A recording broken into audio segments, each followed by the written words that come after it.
right, looks like we're live. Everything looks pretty good. How are you doing? How are you doing tonight? I'm doing great. Glad to be back. Yeah, I'm glad to have you back.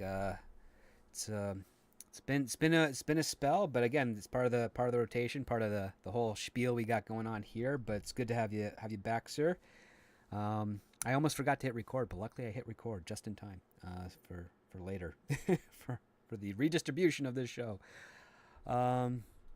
Yeah, let us know out there, guys, if you hear us coming through well, because I had to reinstall my Windows last week, just to get a couple of programs working. For some reason, just wasn't doing it, and all my settings were gone. All my files were fine. All my programs were good. Settings completely gone. Had to redo that. So things sort of sound good on my end. They sound good on CC's side. Let's just hear. Yeah, you sound good to me. I was just wondering what happened to episode 21 last week. I was looking for it. Maybe you just explained it, unless there was some other. It was it was a explanation. recorded show, so I set it up as a premiere. So it's not on the live tape Oh, tabs okay, of my that's why. channel. It's on the video tabs, which is interesting because YouTube didn't have that for a long while, because if you did a live show and did videos, it would just mix them all together, and then that would screw up the algorithm. And one of my buddies who got hired last year to work on YouTube was telling me, yeah, they're doing the live tab so that it doesn't screw up your channel algorithm. So you don't necessarily need a companion live stream channel to help. But I don't know how well that's actually working out for some people, because I do know, and we're all friends with people that have the live channel and stuff, and they're just like, yeah, it's still a touchy, it's not working the best it's intended to and whatnot. So we're getting that out. But yes, so okay, we're hearing some fine and dandy on that side of things, so that's good. Let's get into this one. Welcome to Scripts on Saturdays, the only screenplay review show on the interwebs, discussing scripts both professional and amateur, circulating around Hollywood, giving you, the TV and movie-going audience, a behind-the-scenes and inside track on what writers are pushing and what producers are buying. I am your host, the Script Doctor, and joining me this week is the awesome CC Karaoke. Welcome back, sir. Glad to have you here. Glad to be back. We have... Quite the script. We have quite the script. You were telling me earlier this week of some situations that you saw were familiar to this script from your own personal experiences. You don't have to divulge, but I thought it was kind of funny and actually almost a kismet type of action for this script, because it gives some further insight into what's going on, right? Well, sure. I mean, I think probably many of us may have encountered this at some point in our lives. I did about 15 years ago.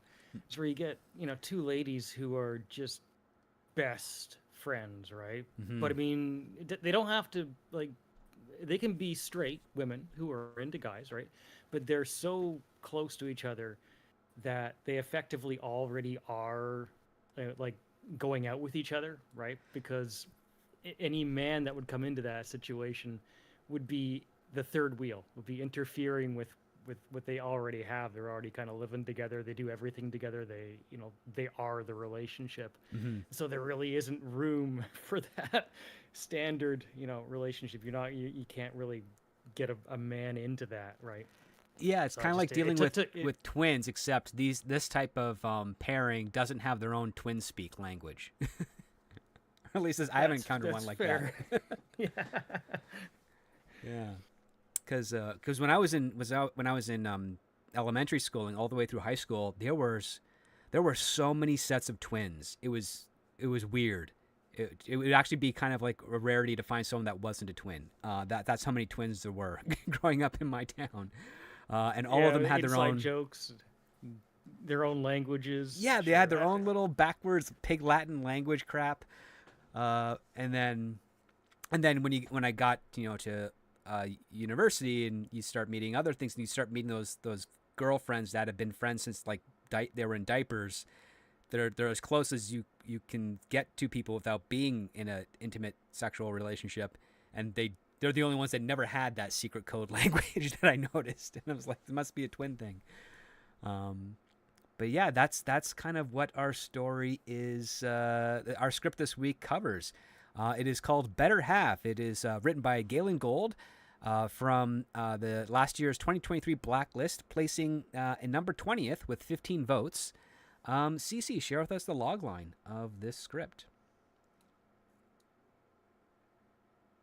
Yeah, I'm just pulling it up because no problem. I had it on a different screen there. But the log line is much more concise than the synopsis. So I chose to take the log line here. A codependent woman unravels when her best friend gets a boyfriend. Yes, Bridget and Ray have been best friends for decades and depend on each other for everything. Bridget and Ray view dating as purely sexual, but when Ray meets Hank and when things start to get serious, Bridget becomes concerned that she's going to lose her best friend and will do anything she can to stop it. So this is kind of angled as a romantic comedy. I don't know much about this particular writer, Gaelyn Golde. I think it's a she. Sounds to me like it's a she.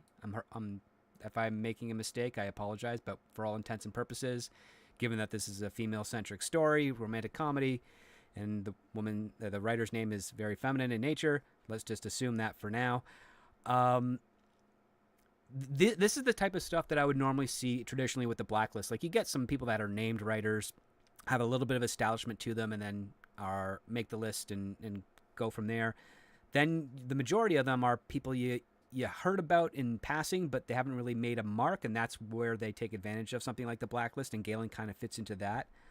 I thought the narrative voice of the script was actually quite interesting. I wanted to get your thoughts, CC. What was your first impressions of Better Half? I mean, we'll get into it as we go. I did like the dialogue in places, but it's also, like, I mean, for better or worse, she lets you know, well, we're assuming a she, lets you know where she's coming from right out of the gate. Like, I mean, if I may read the very first Go right ahead. on the first page of the entire script, is the main character, Bridget, has a voiceover, right? And it says, soulmate, twin flame, better half. These are the sort of lies that the modern romance is peddling. And maybe that's Bridget speaking, but I did feel a little bit like there might be some self-insert here from the writer. And in part is because another facet of this is that our main character, Bridget, works in a publishing firm. She is a writer. And it's like, okay. She's a writer and a script copy editor, which I really relate to. So I can't assume that the writer is sort of inserting some personal experience into the Bridget character, but I couldn't help but wonder a little bit, given, Oh no, I mean, it leads into something that I actually kind of really support, which is write what you know, and that gives a little bit more of authenticity to the script, because there's something that comes through the words that just feels more authentic when you actually know the subject and the relationships and what you're trying to express. And I think this script kind of conveys that really well. I like the fact that how it opens is that we have that voiceover, and we're getting a little montage of the meeting between the main character Bridget and her best friend Ray, or Rachel, but she goes by Ray. And then we get the sudden reveal that she's actually spouting off this monologue while she's riding some guy she met. Yeah, the script wastes no time with establishing. Like, and I would love to hear your thoughts on this particular point too, because it's almost like, would you consider this script to, like, be diminishing these characters out of the gate, or, I mean, because it's like, I think it's trying. Well, it's really trying to firmly establish Bridget's perspective when it comes to dating and romance, and what a real relationship is valued. So she looks at men right now, and we find out later why. But she looks at men as if they are only useful for pleasure, and when she needs it. But everything else, the deeper connections, the interplay, the knowledge, and the unity that comes with the relationship, she's already getting that from her friend Ray. And we get the sense that it's being established that this is reciprocal. Like, it's not sexual, it's just They're best of friends. They love each other to death. They'll be there for each other. They're constantly encouraging each other with lots of affirmation, which is something I see a lot with my sister and her friends, my girlfriend and her friends. And a lot of the times I keep on wondering how authentic it actually is, because it feels so disingenuous that they're saying all these things like, you're the best, you're perfect, you're great, don't let the world let you down. It's like, I listen, I encourage my friends too, but every once in a while I'll be like, yeah, you're kind of a dick, you know. And then they'll say it to me as well, and it's true. And you know, there's something that feels a bit more authentic and honest about that. But for sometimes when my girlfriend's complimenting her best friend, who every once in a while you feel like a third wheel around them, I just kind of like tilt my head and wonders like, I think both of them are lying to each other, but they're too afraid to admit that.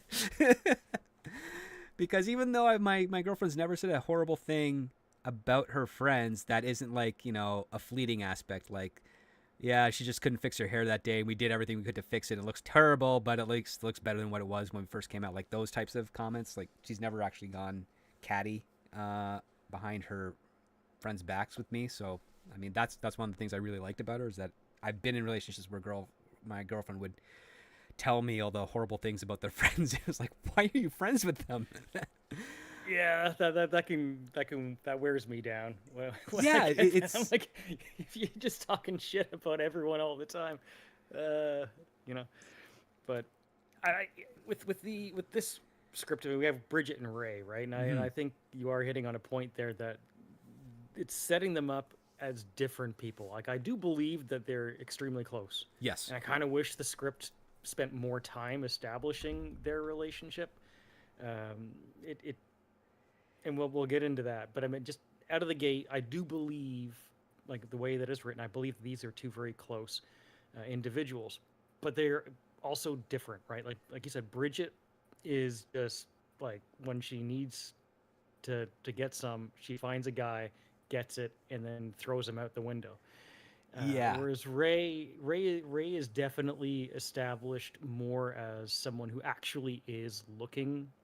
Like maybe she won't admit that to Bridget, but she would like more to find somebody who she's gonna stick with, somebody who's worthwhile. She's not, you know, she does kind of get rid of them, you know, because Bridget is her number one, right? But the way it sets it up, you know, you have this scene, right, where they're each in their own bedroom, right, and you have the camera panning across from Ray having kind of like an intimate kind of like cuddle Yeah, scene. it's like And gentle. then It's like romantic making out, but like because it's not forceful or anything Yeah. of that. It's just kind of like, oh, this is the end of like that romantic comedy where they get together and they're just kind of kissing on the bed and everything's all nice. We pan over to the next room, and it's Bridget naked riding some guy, literally described as some guy in his 20s, and she's been talking. Literally, She's been some talking. guy. She's been literally talking this entire time during sex. That some guy's like, I can't believe you talked that entire time.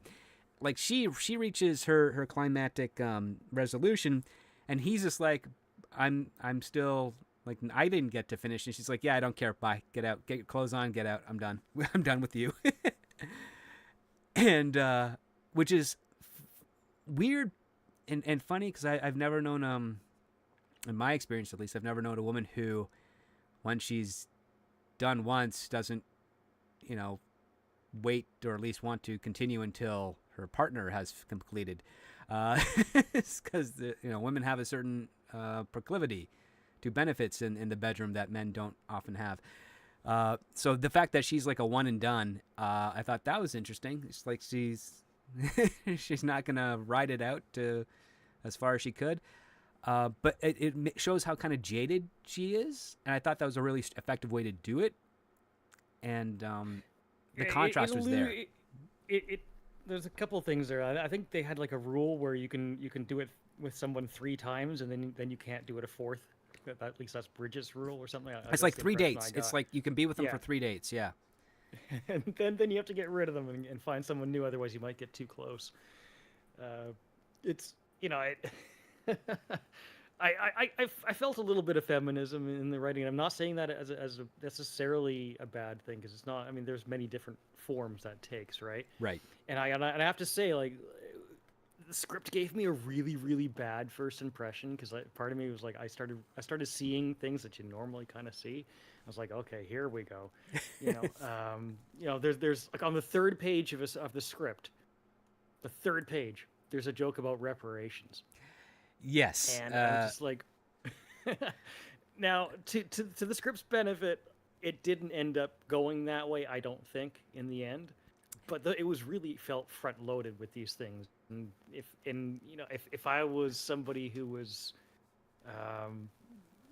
looking to try and actually be invested in sticking with the movie, and I wasn't into reparations and all those other like terms of the moment, I might just assume the rest of the script was going to go that direction and not tune in. But I finished the script, and I'm glad I did in that sense because it didn't really it wasn't as bad as I thought it would be. No, I mean, I was worried about that first when she goes, like, when he's like complaining that he didn't get to complete his sexual journey with her. She makes the joke that consider it reparations, and he's immediately says not an okay use of reparations. It kind of makes it a 1-2 punch, which is like, okay, what she said is definitely normally inappropriate, and when he's acknowledging it as like the punchline, it's not a great joke, but it's there, and it's like, okay, it's kind of tongue in cheek. And then this some guy talks about like the attitude of self-fulfilling prophecy and all those investments. You're going to miss out if you're not going to, embrace the magic of intimacy, not the sexy other stuff. Like he actually, like we get a sense of feeling that this guy genuinely liked her. He wasn't using her. She was just completely using him, which gives her this sense of being like an unlikable protagonist, which is a very common approach that a lot of early younger writers like to do. They think that if they can tell the one story where they make it a very unlikable protagonist very likable by the end, that'll allow them to stand out, and it always has the opposite effect because so many people attempt that. I'm always of the advice, nail making a likable character first, get a few screenplays under your belt, maybe some sales and a couple productions and releases, then try doing the unlikable protagonist thing, because you really need to understand how the first one works before you go with the unlikable aspect. And I think this is kind of balanced because the moment we start learning about Ray, we really do like who she is. She's got an innocence to her, and she's more agreeable, where Bridget is a bit more stern, has some shields up, but at the same time incredibly loyal to Ray. So I thought that was kind of an interesting dynamic to kind of mitigate her introduction, so to speak. Yeah, and I mean that was my first, say, grievance with the script as I was reading it. Something that really turned me off is it really diminishes Bridget so quickly out of the gate in so many different ways. And I suppose it depends on how you look at the character of Bridget, but they really they go in hard on the fact that she's totally selfish. Ray's a much nicer character, but in diminishing Bridget, in having her, just going off on all these, one-off guys and all that, like what I really want to see out of the gate is I want to see the believability of their relationship. I want to know that these two are genuinely like the lifelong best friends, inseparable, and I do get that a bit. There's some nice dialogue. They're walking along the street. Bridget calls Ray Amish. I got a little bit of chuckle on that one. Yeah. But I felt that they do love each other. But then Bridget's doing all these things that kind of, I don't know, in my mind, diminish putting Ray first, which I think if the script is going to be really effective, I want to know that Ray is first. And when you have them in separate rooms with separate guys, while I can see how that would be part of the dynamic of this relationship, you're coming right out of the gate of the script. Like you're 5 minutes into the movie and you're establishing this. And while I didn't mind the scene, I think I would have rather have seen how they are putting each other first and the guy is second. Like and one thing I kept feeling was like, okay, what if they had a situation where they both like the same guy? Mm-hmm. And this script never took advantage of that, because then you would have them putting themselves first to discuss somebody they both value, right? And to to explore Bridget and Ray's relationship with each other in relation to that. But the script keeps going in this direction where they're seeing separate guys. So Bridget and Ray's relationship throughout the script, it's they're like Bridget and Ray are very often separated because they're each dealing with their individual male relationship. And that did take away from the potential for me. Maybe it's just because I think the writer was trying to frame it as, what if the person that should normally be the third wheel becomes the first wheel, and now we're looking at the perspective of the person who was once the first wheel is now becoming the third wheel. And I'm like, that's an interesting dynamic, but does it challenge the friendship enough? Like, that's the question I was asking myself through this, is how much of this is actually challenging the friendship, and does it feel authentic, or does it feel like Bridget is just being self-destructive while this is kind of happening in the background, between Ray and Hank, her new guy. And there was a lot of that, right? Because that's seems to be really where the writer's going with this. Bridget is a self-destructive character. I mean, Ray, I will say Ray finds this man named Hank, right? Mm-hmm. So he's the guy that Ray falls in love with. And honestly, after even finishing the script, I don't know who Hank really is. No. He's kind of just a placeholder in the story, right? He's the guy that Ray fell in love with. We see him. He's, maybe you cast him as a hunky looking guy, and he stands there and looks pretty. Mm-hmm. But I didn't really feel like he had much actual character depth. No, he had nice guy. He was a generic nice guy who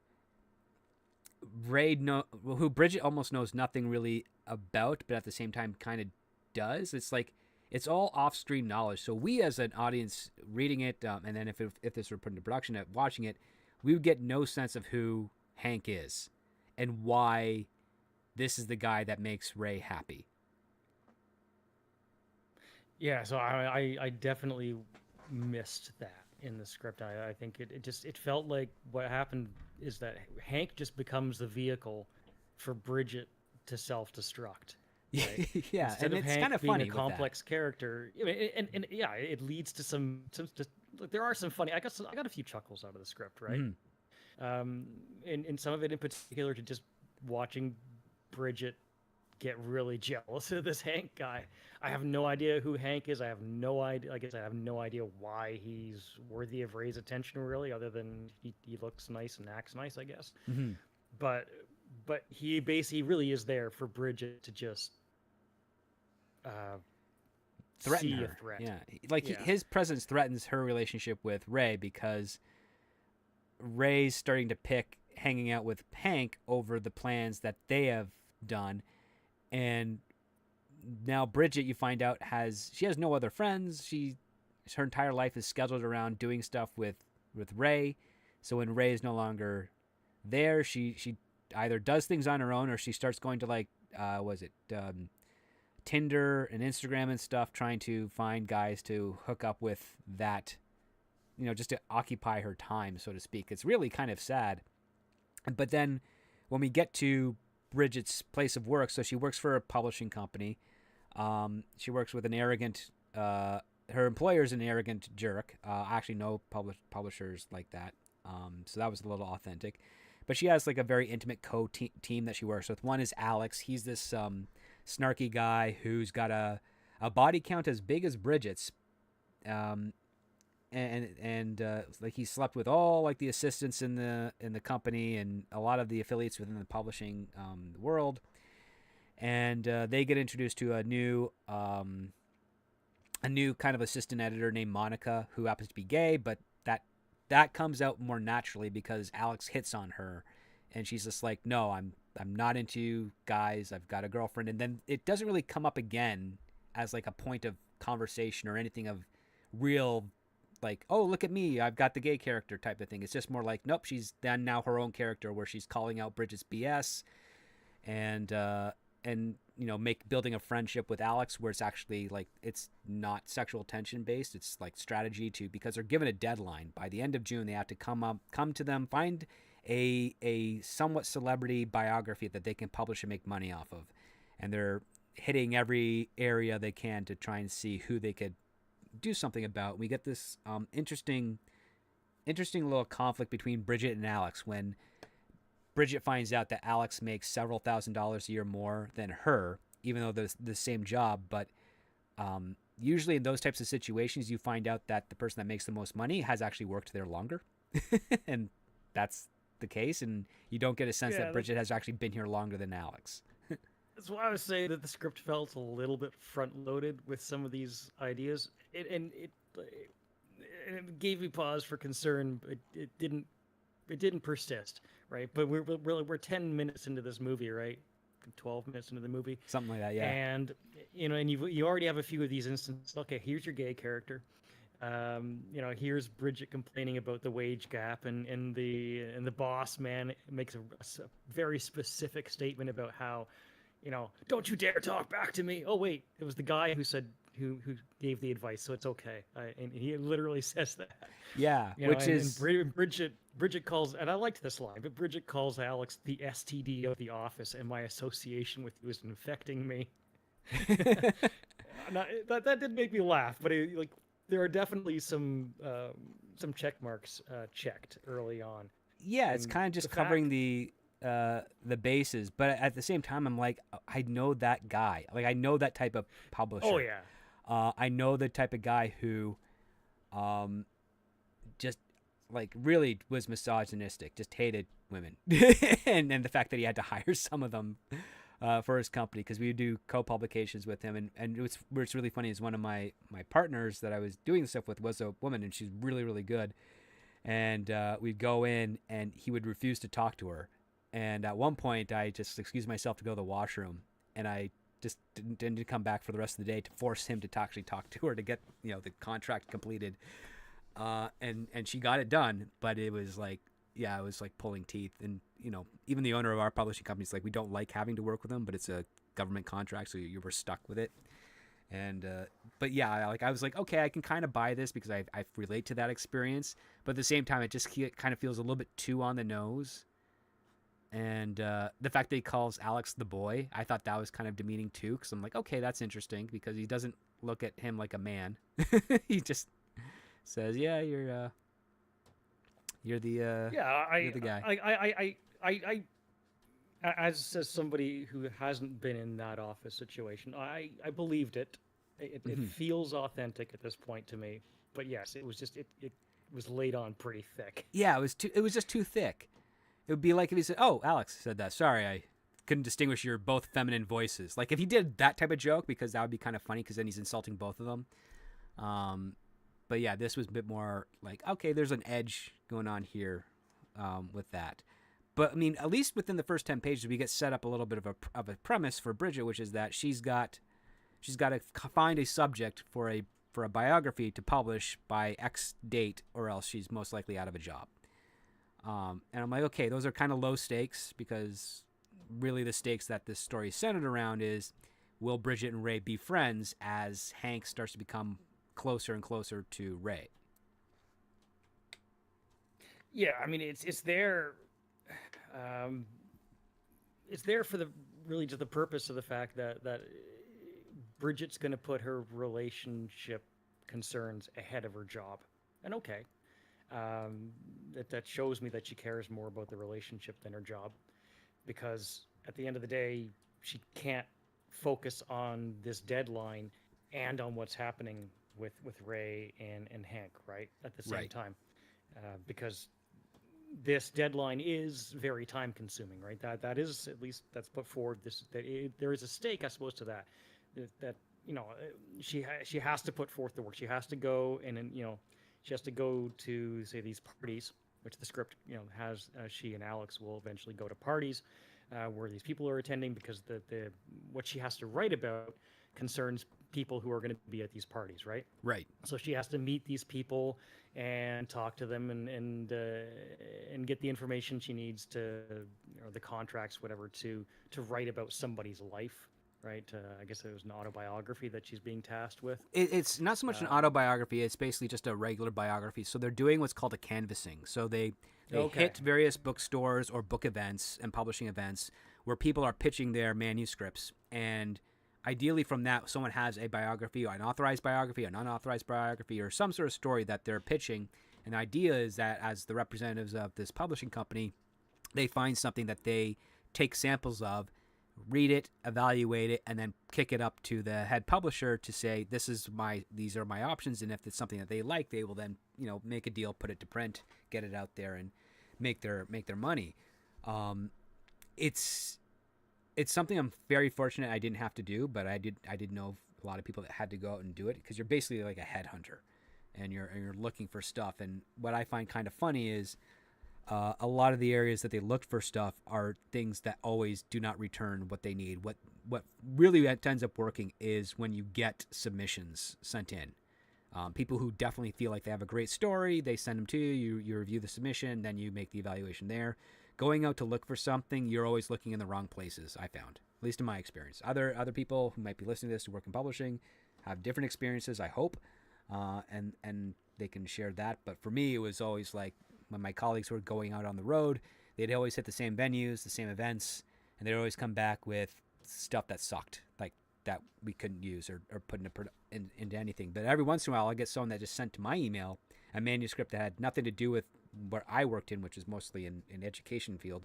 But I would pass it off to that group, and it always end up being something that they would look at and take to the next steps.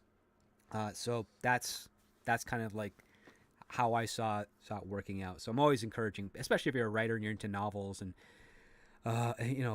short stories, pulps, any of that type of stuff. I'm always like big on just send submission samples, send your manuscript into any submission place that's taking submissions or contests that lead to publishing and submissions and stuff, because publishers really don't really know where to find find great things that will explode. Like Brandon Sanderson was very lucky because someone didn't really find him. He submitted until someone read his stuff, and his career took off, and justifiably so. He's a great writer. So what we're getting inside the B plot here for Bridget is that she and Alex and Monica are now on the hunt for a couple of manuscripts that they can present to their boss in order to keep their jobs. And that's basically it. Like, he's just saying, I can't afford to have 2 copy editors in the same position right now, so you guys have to justify why I should keep paying you. And that's where Bridget finds out that Alex is making like $35,000 more a year than she is. But we also get this interesting subplot for Alex, because we get a lot of information for Alex, which I would have kind of preferred to see from Hank. And that is, Alex is this guy that, he dates and sleeps with all these women. He's got this one named Kimberly that he's not landed yet. He refers to her as her white whale to his Ahab. And every effort he is doing is trying to get closer to her, and he keeps failing. And it's kind of charming that he's failing at it. I like the character of Alex. Yeah. Maybe might have been my favorite character in the script, honestly. Well, he's got something interesting to him, which is that even though he sleeps around, it almost feels like he's regretted it after the fact, because he's always kind of trying to be friendly and at the same time hide from all the women that have been very upset with him, because we don't know. It's not like it's set up that he just humps and dumps. We find out that he's having difficulty just finding the one. And even though he gets to commit sexually with them, he finds out that it just can't seem to work out the way he had fantasized about, because that's what he's got. He's got this fantasy about Kimberly from Nomph, and he doesn't detail what it is other than it's just, getting together, and it's all in his head, and it has nothing to do with like the practical nature of things. And so we see him doing all, booking all these events that she is going to be at, so that he can try and, number one, get the manuscript he's looking for, and number two, find out if Kimberly is the one that he wants. And so it's an interesting C plot that's going around, while Bridget is finding out that she's getting less and less attention from Ray, and the only other people she associates with are her work colleagues. So she's now deciding, okay, I'll start spending time with them. And we start seeing her, I think at first it's like she's pretending to be their friends, and she's doing it all via social media to try and make Ray jealous that she's missing out on Bridget. And the interesting aspect is that Ray doesn't seem to care as much that Bridget's doing all this stuff. Yeah, I mean, this whole thing where Bridget is definitely being set up as unlikable still, right? Yes. So you're right. I think she gets together with her coworkers, Monica and Alex, simply so that she can take pictures of herself with them, and like the script makes it pretty clear that like she is just posting. And if you're listening right now, you've probably seen this, right? Somebody who posts like everything they do all day to show you how awesome their life is. So Bridget is on this bender, right, where she's posting all of the most wonderful parts of her day and how she's got these awesome friends and she's doing these amazing things, and she's just littering her social feed with it in hopes that Rachel will see how awesome her life is right now and how happy she is, and so that Rachel might be, feeling jealous or sad, or I'm missing out here. What am I doing with this Hank guy? I should be with Bridget having all these great times that I'm seeing on the social media feed. Meanwhile, Rachel doesn't. She's not even watching the feed. No, and when she does look at it, I get the sense that Rachel's like, oh, thank God Bridget's got something to do because I've been spending so much time with Hank, and she seems to be happy, so nothing should be wrong. Like, I'm looking at that perspective too, and I think, oh, that's kind of counterintuitive to what Bridget's goal is. And what's funny is how Monica points that out. But you even get this line, this editorializing, because I hate it when writers editorialize within their scripts like this. But on page 36, they're going through Bridget posting all of her stuff on social media, and then there's a comment saying, like, she watches her own story back, satisfied. Have you ever seen someone do this? I've done this. It's kind of pathetic. It's like, don't tell me that much information about you as a writer. Like, I don't need to know. Actually, I have a note here in my notes to ask you: is that considered okay? No, because I noticed it and I was like, I don't think it's okay. It wasn't okay when I was starting out. I've been seeing it pop up more and more in screenplays. However, not in screenplays that get produced at the end. Like there's this weird angle that's been happening. I guess it has to do with the fact of the most recent generation of readers, where the writing style is no longer I'm telling you a story. I'm telling you a story by way of conversation as opposed to telling a story, right? So that's one of the things which I think is why a lot of the more contemporary, bigger films that we've been getting don't feel like they're as well told stories, because I think the way that the earlier drafts were done is it's like you and me, we sit down and I'm just going to tell you a story of what happens in the proper structure and order of things, but I'm also going to reach out to you with some specifics to help you better relate to where I'm coming from. So I'd stop for a moment and be like, yeah, she starts checking her social media. Like, when I do that and always check my social media and stuff, and you're like, yeah. I was like, yeah, that's what she's doing. And then you're acknowledging, and then I move on to the next part. And then Bridget says this. That's how I feel when I see this type of editorializing. And I think that takes away from the immersive aspect of reading a script, and also seeing how you're able to get lost in it and then translate that visually for the screen. Because now, when I read these types of things, I'm no longer getting lost in the world. I'm now feeling like I'm sitting at a bar next to someone who is telling me a story, as opposed to my imagination working overtime to see these images that are being depicted on the page. So that's my commentary on that.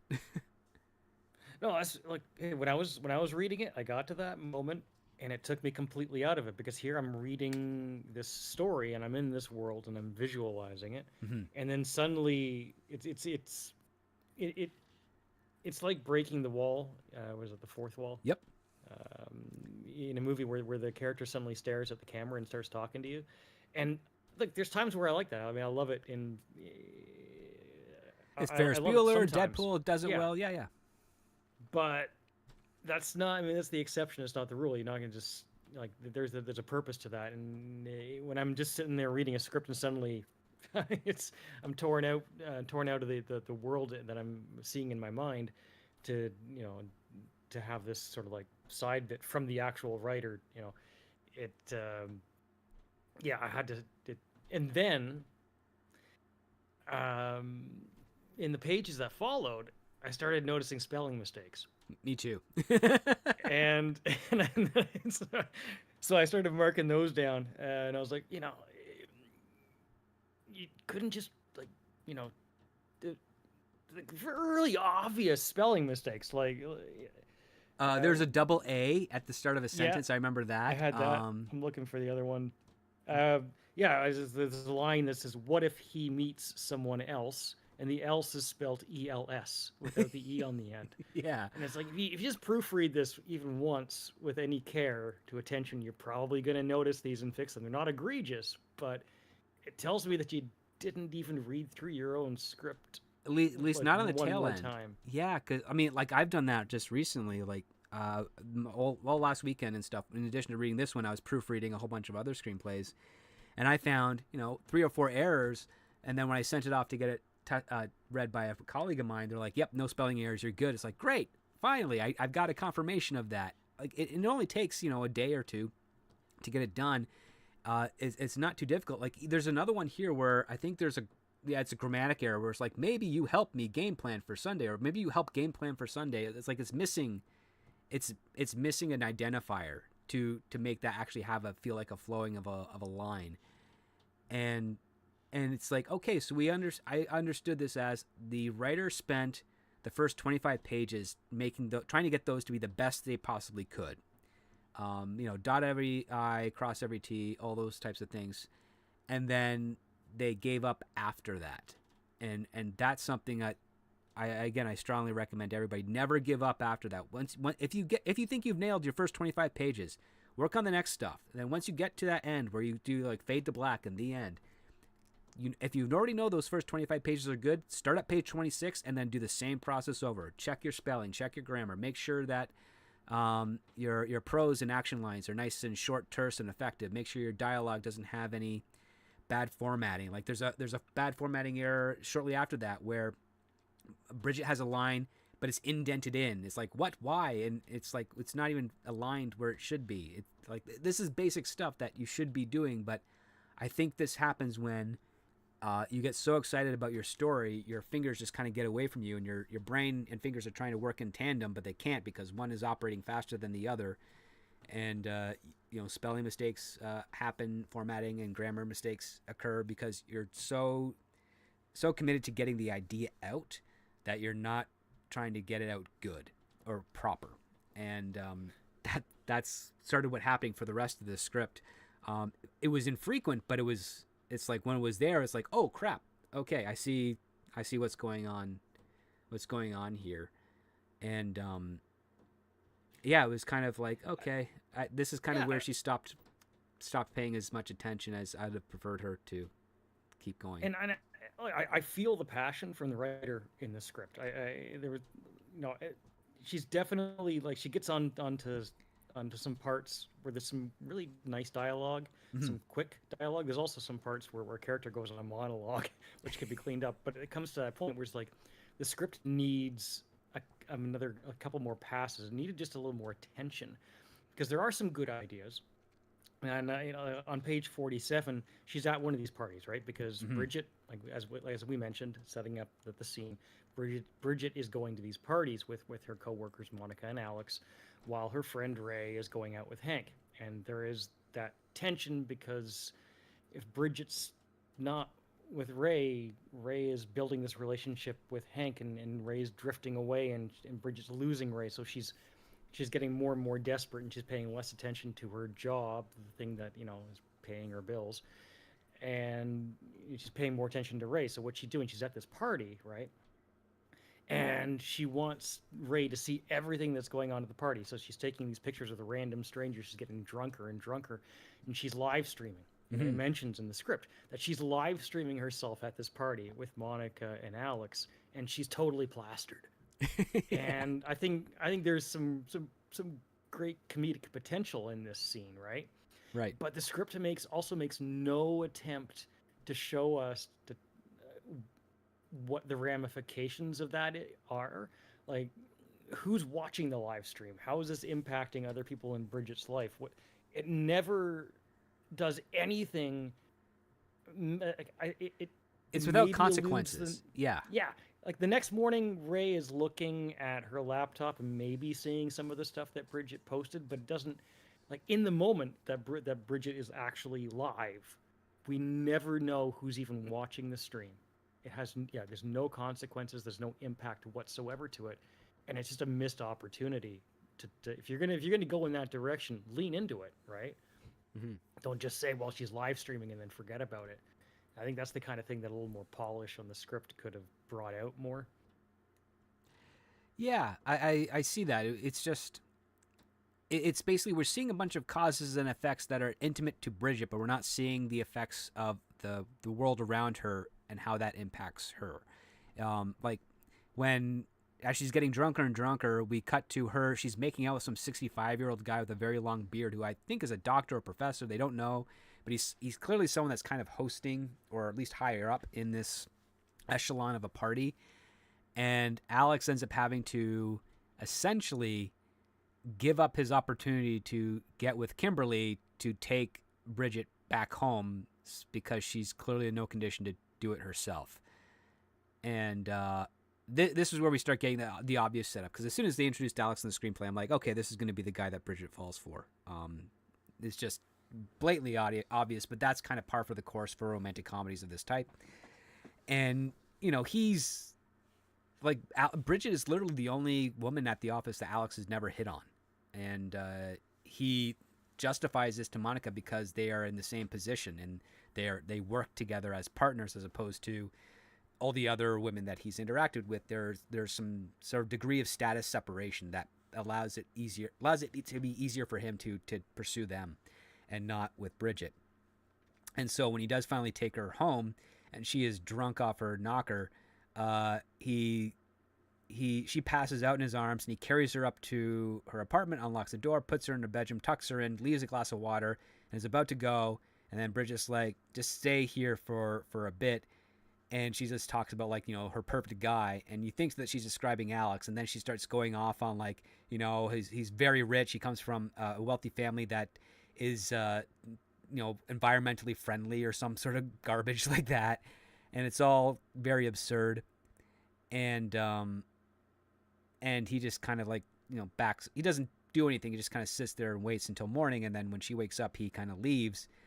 And Bridget kind of thinks nothing of it, and neither does really Alex, or at least on the surface. But what I liked about this is that Alex is constantly challenging Bridget. Like, there's a moment where Alex is like saying to Bridget, you made like a Twitter tonight and you already had like 58 tweets back to back. Yeah. And it's like, okay, yes, that's and that's crazy. This is probably my favorite sequence in the whole script. Mm-hmm. From the party to the end, you know, to the night with Alex, taking her home. Now, I don't know if this is proper, again, but the script literally says, in this moment, we all love Alex. Yeah, that part was is a bit on the, you know, I don't need to be told that, but you Yeah. know what? When I read it, at least this time, I felt as though the script earned it. Yeah, it was a Because bit I more do like the character of Alex, and I did love him in this moment, you know? Yeah, because he's being a gentleman. I mean, the other part too is I think this is this goes into also the directing stuff, and it probably has to do with the fact that there's a lot of directors that are green that don't read into this stuff right away. Where I think this is the moment where she's like, okay, I've setting this all up, and if you haven't realized what I'm trying to do here, I'm trying to make you all fall in love with this Alex character. It's basically talking down like they're a 4-year-old, which is something that many producers ask to be spoken to like, which never works out well for me because I literally speak to them like they're a 4-year-old. And when they realize that it's patronizing, then I'm like, can I talk to you like an adult now? That always usually ends with an abrupt ending of the meeting. But regardless of that aspect, yeah, I mean, this is it's a sweet little notion, and I like the fact that it doesn't feel like a long scene. But I mean, I like the fact that she's like, oh yeah, he would have a sister who's a dermatologist and does all my face work for free. He'd have a summer home in Nice. Nothing crazy, just the right amount of old money, tasteful, and not from oil. Like, those are the types of, like, she's got all these kind of weird, crazy stuff that even though she starts off describing Alex, she then throws this other stuff, and then what was then she has this line where she's like, it'd be great if like his great great great great grandparents who founded the world's first ethical orphanage, just Yeah. pure drunken fantasy stuff, which I'm like, okay, I know the women like that, the parties, who they get so drunk and they look at you or look at somebody like, oh my god, your clothes match, and then they just get so obsessed by that and then talk about the history of whatever. Drunk party girl, I think. And I think that's where the script worked. Yeah. It's like there are some nice one line back and forths between the characters at times, and then I think in the hands of a well casted, well rounded cast, if you had the right person playing Bridget and Alex, you could probably film something quite touching in that moment where they're in her room and she's describing this fantasy guy, and their faces, they're getting closer together. You feel like they're gonna kiss, and then she says something that absurd, Yeah. and he just kind of his whole kind of expression changes. He's not like disgusted or anything. He's just like confused. Confused and it's like, wait, now the woman I remember is coming back to me. Not this damsel in distress. I mean, 10 or 15 years ago, Alison Brie would have been the Bridget character in this movie.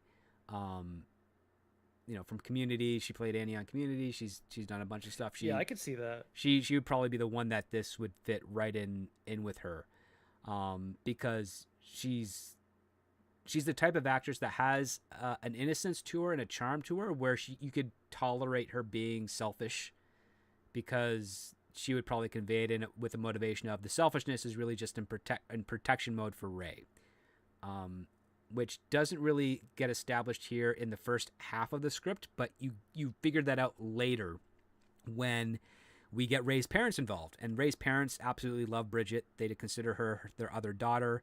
This is also the part where I think this is where it gets into the cliche moment of the romantic comedy, where you have that one aspect, that one set of characters that allows the rest of the cast to go to these very far away, cottage cabins, exclusive villas, or what have you, locations of great wealth and luxury, so that they can have ease and privacy and pomp and circumstance and all that type of stuff. That's what these characters were, the Ray's parents, and they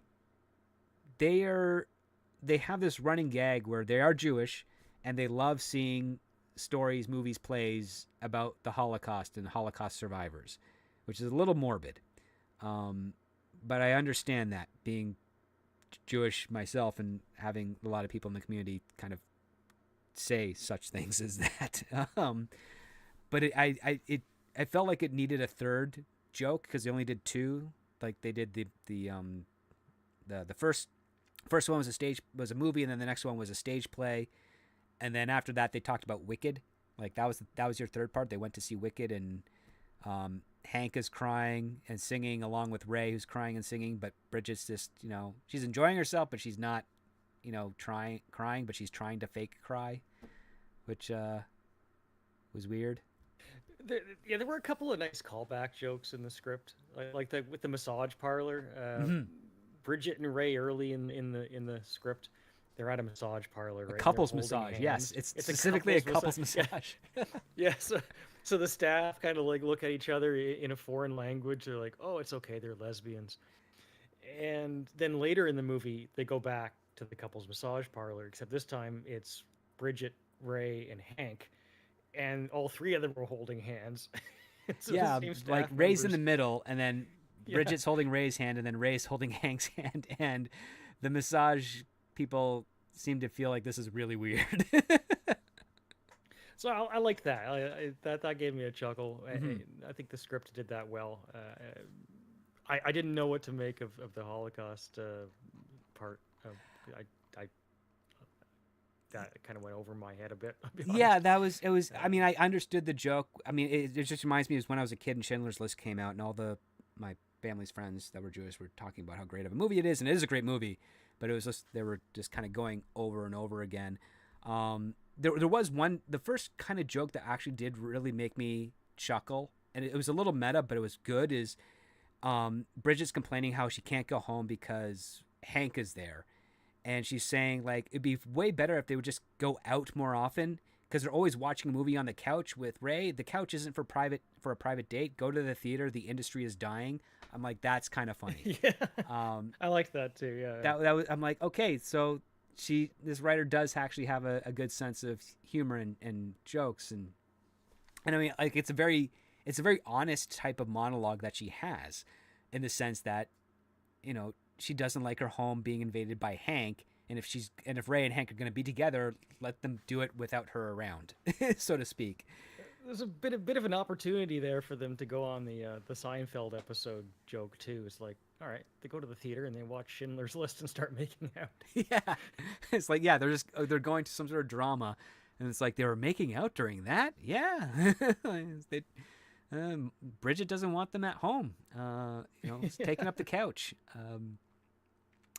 And then, of course, we got Ray's father, who I will say this: the script did some good tension with him, because he is literally the only man between three women: his wife, his daughter, and then his pseudo daughter Bridget, and they're all doing their womanly, gossipy, exchanging of stories, things, and he's just kind of doing his, like, I'm just a passive commentary, and his demeanor completely changes when Hank enters the picture, because he's so happy there's another guy that he can talk to for a moment.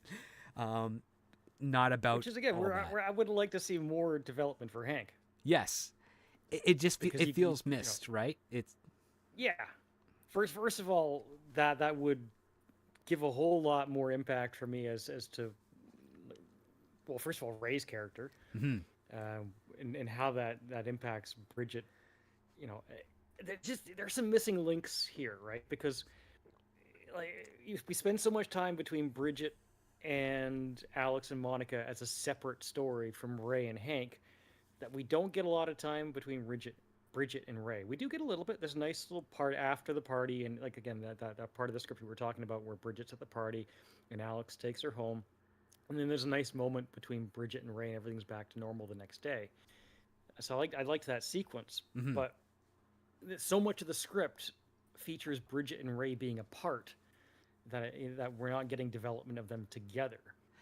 And I also felt that so much of the script is also, frankly, focused on Bridget, Alex, and Monica, that Ray and Hank both take a bit of a back seat, because they're I mean, Bridget becomes the principal character of the story, right? Yes. We only kind of sometimes go back to Ray and Hank to visit where their relationship is progressing in relation to how that's impacting Bridget. So yeah, because we're not seeing enough of them together. The earlier times when we do see them together, Hank is there, and it's the only time where they're not really talking like they normally talked. Like at the beginning of the movie, where we saw them before they go to work, they get their bagels, their coffee. They talk about she's applying to NYU, wants to get in for law, all that stuff. And there seems to be no barriers to their conversation. And then later on in the script, not much later on, when it's the following morning and Hank is there and they're talking, they're not really talking about anything. They're kind of talking around stuff until Hank goes to dispose of some coffee cups, in which case they exchange some really quick bits, and then as soon as Hank returns, they're like back to a different type of mode. And I thought that was kind of interesting, and I was hoping they would play more with that.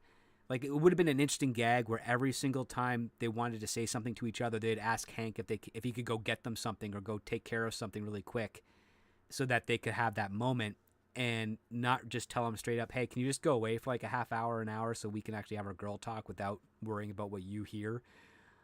Because I know those situations too. I remember literally being like, you know, home from school, and I'd be in the living room reading a book, and then my sister and her friends would be chatting, and the moment they realized I was there, they'd be like, okay, we got to go to another part of the house.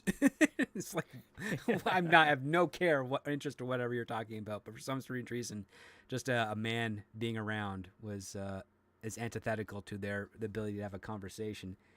And it's not until like much later when Hank isn't at the apartment, when it's just Ray and Bridget, they then talk about how much they miss each other. And I'm like, okay, this doesn't feel like it has as much of a payoff, because we didn't get enough buildup of how close and reliable their relationship was, aside from, I guess, that one moment where they changed clothes because of a date. I did like that line as well, because Bridget was talking about how she hasn't. If I can actually find the line, I wrote it down. Um, Something about how she hasn't changed like clothes without her without Rachel's opinion on what she's gonna wear for 20 years. Yeah, that's right. Yes, there was some sort of joke where They, she's with Monica. She's like, I haven't had someone else's advice on my outfit in decades. Yeah. yeah, which does iterate well how long Bridget and Ray, and there are some nice points in the script where we get a little bit of that information, how they literally do everything together. Mm-hmm. Um, you know, like I think I don't know exactly what there's that one moment in the bathroom. I don't know exactly what the writer was going for there, but I got the impression it's like Bridget could walk into the bathroom if Rachel was taking a shower. Right. And neither one of them would be fazed by that, right? Mm-hmm. So Bridget comes home, she thinks Hank's not there, but someone's in the shower. So Bridget just goes to the bathroom because she figures Rachel's in the shower, and that's normal for them because they've been living together for all their lives, and who cares, right? Mm-hmm. But it turns out it's Hank in the shower. So And then and that creates a very awkward moment when Hank is like, "Who's using the toilet?" And he removes the curtain. he peeks out to see who it is, and it freaks out both him and Bridget. And you get you get toilet humor in the sense that she can't stop. She can't Kegel, so to speak. And so she's freaking out, running around the apartment looking for a weapon to attack Hank with. And Hank is just like really embarrassed and concerned. And then of course Ray is like, why did this happen this way? Like I mean, as I picture it, I'm like, there could be something funny about it, but at the same time there's a little disgusting angle to it that just doesn't feel true. Yeah, I mean, look, this what I wrote down when I got to that part of the script in my notes is like, okay, this is definitely aiming to be an R-rated movie. You're not gonna have a full frontal like this without the movie being R-rated. Yeah. So that's a factor, and I don't know. I don't all the parts that make the script R-rated. I don't think they were necessary. They could easily kind of be toned down or cut out. Which is funny because there's only one two F-bombs said at the same time by Ray and Bridget at the end of the script. Like there's no real harsh, foul language. Yeah, and then it's so I mean you could remove that and still retain the part that develops the characters, right? Like I don't mind the idea of learning just how comfortable Bridget and Ray are together, that they can literally just share the bathroom. That does you don't necessarily need to, anyway, I'm stumbling on my words a little bit here, but what I'm thinking about is the structure of the script, right? Like the script clocks in at 99 pages, and we're not gonna get into the ending of it, but the part that you mentioned a few minutes ago about the retreat, right, is kind of like that. That is the penultimate moment, the moment where Rachel and her family are at this retreat, and Bridget figures at first, okay, she's got a conflict. This is where the original conflict comes back, right? Because Bridget has her job and she has her friend. So she has the big thing with her job that's going to allow her to keep her job is happening on the same weekend as this family getaway with Ray. And Ray's going to be there with Hank, and it's a place that Bridget and Ray always went to growing up. They have fond memories of it. They always used to share the same room there together. And Bridget goes into this feeling, okay, I'm going to try and do both things. I can make time for both, right? Right. But of course, inevitably, her obsession with her relationship with Ray and how that's deteriorating and what's happening with Hank and all that gets the better of her, so that she you know, puts off her job and sacrifices her job to keep her focus on Ray and self-destruct at that retreat. Now, this sequence we can get into happens or concludes around page 70 of the script. Yes. So, with that in mind, mhm. if you look at that as a kind of climax point, you do have room to expand on other ideas throughout the script. If you're only at page 70, you have some room, right? Yes. Oh, absolutely. Like this is towards your tail end of your second act, because it's not really the mid-act turning point, even though it kind of feels that way. It's coming way too late normally for it. But what's actually kind of interesting is that the build up to this is Bridget decides that she's going to try and spend a little bit of time with Hank to basically secure her dominance over Ray and how much important she is. And what's kind of funny is that they actually are competing with how well they know about Ray. And we get this interesting commentary where Ray's mom and dad are kind of on the shoreline and they're watching the three kids, and the mom is like saying, "Oh, look, Bridget and Hank are kind of getting along." And then the dad says, "I don't know, she's really using a lot of hand gestures."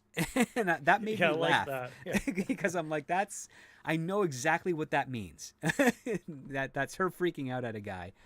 And it's because they're in an argument where they're basically trying to say, like, compete with how well do they know Ray.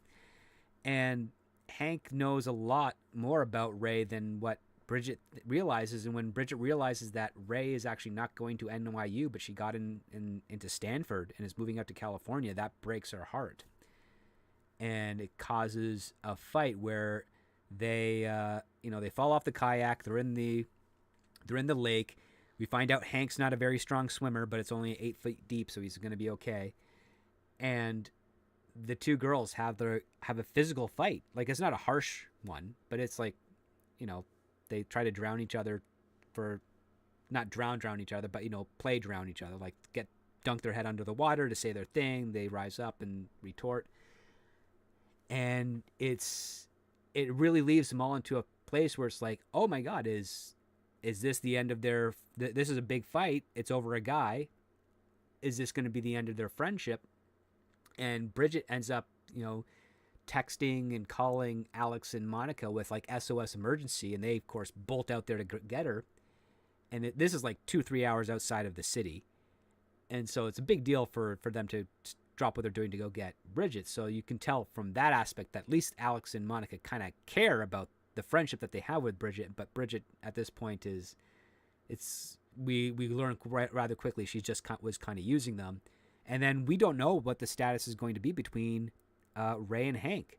That later gets addressed in the back end of the script, but it's all predicated on that 3-pairing dynamic. So there's not really much we can explore without getting into some deep spoilers, which would of course be antithetical to what we're trying to do here. We're trying to like analyze and talk about a script and give it some commentary and thought without so much spoiling it that it circumvents people's interest in actually wanting to see it, or prevents or impedes the writer from being able to get a deal. If someone shows interest in this script, of course, we don't want to be doing that. We kind of want to do more of like honest take promotion, honest thoughts of this without getting into the weeds of such stuff. But I mean, what was your overall impressions with regards to how the character beats and the turning point from this scene at the lake? Did it feel earned to you? Because I felt it felt a little out of left field for me to a point. I mean, there are parts of the script that I liked. Mm-hmm. I on their own, in isolation, I felt that the actual incident at the lake where Bridget and Hank are talking about who knows Ray better, and then it devolves into the fight between Bridget and Ray in the lake. I enjoyed that in isolation, right? Mm-hmm. And I do think it was effective to understand how far Alex and Monica like drove from the city into the middle of nowhere on a dime, given the situation that Bridget. I have to understand the way I perceived this is Bridget had intended to spend the first day of the weekend, let's say the Saturday, at this retreat with Ray and the family, Mhm. and then she was going to take care of her job on the Sunday. But when she felt like things were not going as well as she had hoped with Ray, she decided to, you know, never mind the job and stick with the family at the retreat on Sunday, right? Because Ray was like, "Well, you were supposed to go to do your job, right?" And then Bridget was like, "No, no, I'm going to stay." And then Ray looks a little confused and concerned that why is Bridget doing this? But they're friend, they're lifelong friends, so go along with it. But we understand that Bridget has already made this choice, right? Yep. So that means that Alex and Monica are taking care of their job, right? They are doing their job hours away in the city without Bridget. And it's also insinuated that Alex does something to save Bridget's job at that moment, right? Right. Because he is covering for her because she's not there. And then on top of all that, they drive hours into the middle of nowhere to this retreat. So that's why I marked it down in my notes that, okay, we're at page 70. Now, I don't know that that means 70 minutes into a movie exactly, but Approximately, yeah. I was always taught 1 page, 1 minute. Yep. So, Correct. to me, anyways, I would throw away the rest of the script after this point, okay?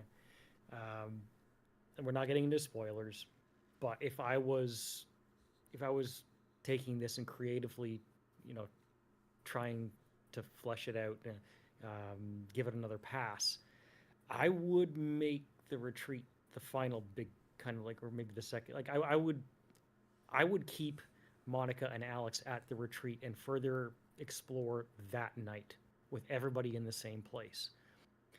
And then I would take some of the extra time, since you might have another 10 pages that you could add. Mm-hmm. And I would add that to better flesh out the characters previously in the script and change some things around so that you get more time with characters together. You get a little more with Hank, maybe Hank and Ray's father. You get more time with Ray and Bridget. Time with Ray and Bridget together, maybe with Hank and Alex. It's, just further explore some of these ideas that are a little bit undercooked. Because if you're only 70 minutes in now, and you make this the kind of like the final act, right? We're not getting the spoilers, but the script kind of just goes off for another 30 minutes in some other directions. Yes. Um, There's some rushing to it. And yeah, so you cut that 30 minutes out, you add maybe 15 or 20 to this retreat as a big climax point, and then you still have you've gained yourself 10 or 15 to rejig things and expand upon things earlier in the script, right? Yep. No, that's how I would do it. No, I think that's a fair point, because yes, from this point on, we're now getting into the cliche, some of the romantic comedy cliches where we're doing time jumps, elapsed time things, and whatnot. Some blatant character exposition just to kind of move things along, and it feels like it's a rushed ending because it hits all these other beats and uses methods to hit them that just don't feel consistent with everything that's been led up to that point. So I'm very much on your side with, like the entire third act you could literally toss and just use that retreat, that the anniversary of Ray's parents, because it's their wedding anniversary. Use that as your climactic set piece to basically air out all this information, punch up some drama, throw in some comedy, and then figure out a way to have it end at a resolution. Because this whole thing with Hank and Ray and Bridget escalates when Bridget accidentally sets up Hank to say and reveal that he loves Ray before the kayak scene. Yes. And that's what really freaks Bridget out because Ray reciprocates it. She says that she loves Hank too. And they've only been dating for 2 months now in the time frame of the story. Yeah, and I don't need time jumps to make that happen in a year. This is the ultimate moment as far as the script has led everything up to. This is the big weekend for Bridget's job, and it's also a big weekend with Ray and her family and Hank. Everyone's together. It's an event It's the moment at which the relationship between Bridget and Ray comes to a head. I don't need I don't need like time jumps and all this other stuff going on for months after. This is when everything concludes, right? Right. And it just makes a whole lot more sense from containing the story of that you're going to tell in the movie, that everything you've been setting up to this point is concluding here. You don't need to go further, you know. Focus on this moment, right? Right. No, I think that's like a very reasonable and good note. So I guess from that point on, let's round it out with do you give this a green light or a pass, CC? So I mean, when we do this, we're saying as is, As without is, yeah. any further Always work. as is, yes. Uh, with that in mind, it is a hard pass. Yeah. But that being said, there are many things I did enjoy, despite the flaws, the spelling mistakes, and some of the kind of missed opportunities. I loved some of the dialogue. I enjoyed the character of Alex. I think there's potential here. Now, that isn't to say that it's a small job to, rip out 30 minutes at the end of a movie and, you know, and, there's a lot of restructuring. Yes. But, I mean, if I was presented, say, a new copy of this story in the future, I would remember it and I would take another look at it. And then maybe I would pass it then. But in its current state, yes, I would. It would be a hard pass. Yeah, I'm in agreement. It's not so much a hard pass; it's kind of a soft pass because it hits a lot of the beats that we know are successful with a romantic comedy in this type. There's a lot of familiarity I've seen in these types of scripts. Most recently was Anyone But You. There's little dynamics going on that's similar. I see the overlap. I could see a studio greenlighting this script as it was for a development process to go into production. But in its current state, I would say primarily because of its third act and its thin approach to Ray and Hank, I have to give this it's a pass, but it's a soft pass. It's a reluctant pass. It's like, you almost got it. Like, there's potential there. The writer can write. I'll put it to you that way. Like, I have no doubt in that. Gaelyn has a voice. With vernacular here. I mean, maybe what I am actually saying also is a soft pass, because I'm not rejecting the idea of ever looking at it again. Okay, yeah, that's fair. Absolutely. So I will say this, like, there's a voice to the script. There's a tone. The dialogue there's a lot of strong points of the dialogue. It's definitely not as funny as it should be for a romantic comedy. Again, most of the jokes that I laughed at were from the dad, and then that one meta commentary on the film industry is dying part. But that hits me more personally than I think it would generally hit a general audience.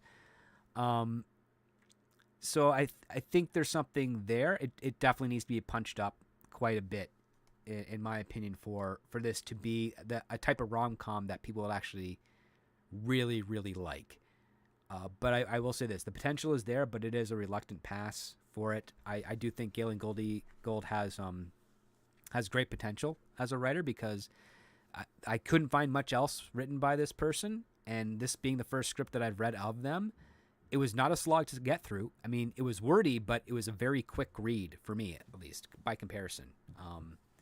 So yeah, I'll add to that. I sat down expecting I would take it in chunks, and then I ended up reading the whole thing in one sitting. Yeah, I mean, and that's a good sign, which not a whole lot of writers can nail. Like, even I struggle if I'm able to do that sometimes. So I think, I think this is something I would still like. If you guys out there listening to the show, if you're members of my Patreon, I can hook you up with a script. If you're not and you're interested in reading it, please reach out to me via X, Twitter, by DMs. Leave a comment on the video here, or you can email me at thescriptdoctorphd@gmail.com. I can connect you with the script to read, so you can have an understanding of it. All I request is that please don't share it broadly, publicly, or try to sell it to other people. That'd be uncool. But regardless of the fact, there's some strengths here that I think are pretty good, and I think the way that the producers voted on this script and its placement is actually quite appropriate for the overall blacklist. It's not a bomb. It's decent, but it's definitely not your top 10, right? I think its place at 20 is a pretty solid rating, an honest rating for the quality of this screenplay. Yeah, I agree that she's a strong writer. Yeah. Especially there's some very, very snappy back and forth dialogue, which I love to see. And there was maybe a few parts where, again, you could think of like 8 or 10 line monologues by a character where I was feeling, okay, just cut that down a little bit, and then that gives you more space for other things. I don't mind. Like there was 1 or 2 times where I thought, okay, this actually could be a nice block text. I could feel the energy from the character in that moment, but don't do it too much. Mm-hmm. I like those. It's at its best when you have these characters having snappy, like quick commentary back and forth with each other. Yeah, I tend to agree. I think that's our strength. And the other part too is that it didn't feel like television. I was really happy about that because some comedies I've read recently have felt like these should be for TV. And again, props to Gaelyn. Like, she had a lot of opportunities to throw in a lot of lewd, crude, abrasive, rated R language, and she saved it for the third act, and it's only once. And so it definitely like nail a PG-13 rating on the language front. And some of the nudity that is implied with the script could definitely be shot around to still kind of make it into that realm a little bit before it gets to an R. But yeah, like there's a lot of bonuses to this. But yeah, I think a soft pass is appropriate. And so I'm curious about the audience, what you guys think, not just about our coverage, but also if you managed to read the script, do you have your own thoughts? Please feel free to share those in the comments. But with that, I think we're going to call it a night. Pleasure as always. Thank you so much for joining us, CC. Please tell us where we can see you next on the interwebs. You can always find me on Midnight's Edge After Dark on Tuesdays and Thursdays with Tom Connors, and often also with Script Doctor, among others that you may be familiar with. Price of Reason, Mexican Iron Man, Nick Weiser, Clobby, all the usuals. And on Fridays, Friday nights I do a karaoke show also with Tom and Price. We sing songs. And if you are into karaoke, well, then you just check out my channel. Maybe you find something you want to sing. You've got a massive archive of awesome songs. So yes, I strongly advise go check that out. Again, guys, if listening for the first time and this is something that piques your interest, please consider subscribing to the Patreon at patreon.com/scriptdoctor, where you have a 1-week free trial where you get all access to all of the cool articles, the reviews, past shows, archives, all that sort of stuff, plus my musings, tips, and tricks for screenwriting as well. If that is to your fancy, greatly appreciate your support. Otherwise, no obligation. I'm so thankful for you guys hanging out with us tonight. And we'll see you next week. And with that, remember, everybody, when it comes to great story, it all starts with the script.